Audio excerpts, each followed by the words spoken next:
Fate Grand Order is a game of contradictions, as it is both one of the best and worst mobile games out there. And the crazy thing is, the fans all know and accept this. It is built on one of the best loved franchises in both the anime and visual novel worlds. It's a fun game with a strong visual novel stroke JRPG elements to it, with an engaging story, and the battle system, in my opinion, is enjoyable, while not needing huge amounts of concentration so that you can't do other things at the same time. But then there's the bad stuff. The action point system. Because, of course, there's an action point system. Because if you just wanted to play the game constantly, that would be a bad thing. So maybe pay us for the privilege to do so. Yes, you can use fruit too, but those are rare, and you never have that many of them. The leveling system. Because allowing your servants to gain experience by using them, that would just be too pedestrian. So you have to farm for experience cards, and when they reach a certain level, you have to farm for ascension materials to ascend them, so you can level them further. But then the biggest thing that causes players the most amounts of salt is the summoning gacha. If anyone ever complains about the gacha in games like Azure Lane, then tell them to play Fate Grand Order, because they don't know what real salt is. Okay, so firstly, the chance of getting a 5-star servant is 1%. A 4-star servant is 3%. If you want a specific servant on the story banner, the chance of getting that 5-star servant is 0.062%. On the rate-up banners, that increases to an amazing 0.7%. And for added salt, the gacha pool doesn't just contain the servants, it also contains craft essences, which have a higher drop rate, and in other words, you're going to get far more craft essences than servants when you're doing the gacha. People are complaining on Azure Lane that they're not getting Graf Zeppelin with a 2% gacha rate. They're saying that's just too low. Yet in Fate Grand Order, if you wanted Ozymandias, you're dealing with a 0.7 gacha rate. Really? You're complaining at a 2% gacha rate? You can get every event ship in Azure Lane without having to whale.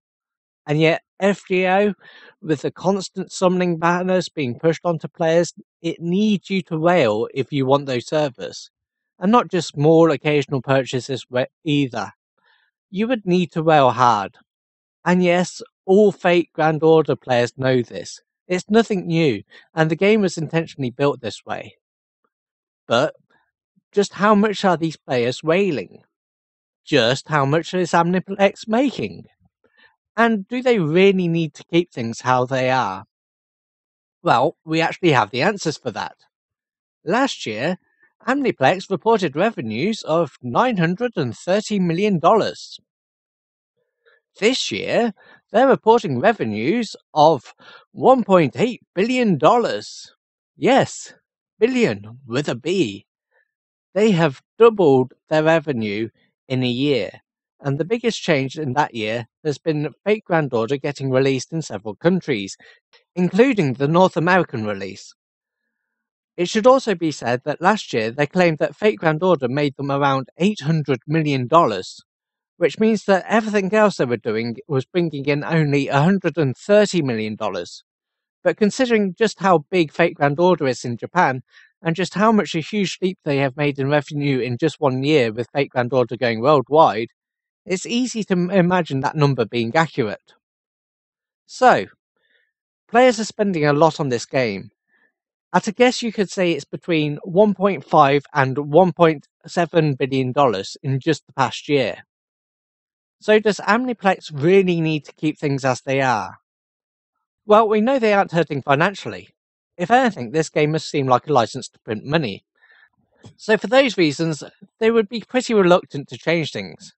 However, that doesn't mean they shouldn't, and it doesn't mean it would hurt them to change things either. So while you could say with those kind of profits they could afford to be generous, it might actually be advantageous for them to enact one of two things. Option 1. Increase the servant gacha rate. While this may mean they take an initial financial hit with the big whales that keep on whaling until they get the servant of their choice, It does mean that you're increasing player retention, because a lot of players have quit over saltiness. And with better rates, those who aren't inclined to whale may become what are known as dolphins, as they dip their toes in for a servant that they want. And once they've got that servant and it didn't break their bank, they may decide to take a few spins on the next banner. Option 2. Decrease the price of St. Quartz.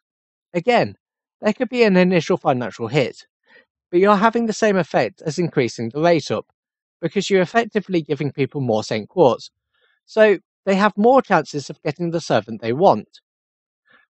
The current problem is that with the top bundle, you're effectively only getting 46 rolls, or 4 10 spins, and we know that with 4 10 spins, you've got a very low chance of actually getting anything of any worth. And the cost of that bundle is pretty much $90. So if you're spending that kind of money and you're getting nothing for it, you're not going to be sticking with this game for long. And as we said, player retention is an ongoing issue with this game, as well as trying to keep the average person spending money, and not just the big whales. In other words, the people they like to lovingly refer to as dolphins or minnows. Now obviously if you lower the price of St. Quartz, or increase the amount of St. Quartz in the bundle, that means you're getting more spins for your money. And more spins means more chance of getting the servants, and if you get the servant, that means you're more likely to stay in the game. So, mission accomplished. And as I said before, if you are able to get a servant the first time round, that means you're more likely to spend money to get a servant the second time round. So in conclusion, Aniplex are making money, lots and lots of money. Could they make more money? Yes. By either putting the rates up for the 5-star servants, or by lowering the price of the St. Quartz to engage the average player and getting them spending more rather than just relying on the big whales. But, well, who am I to say anything?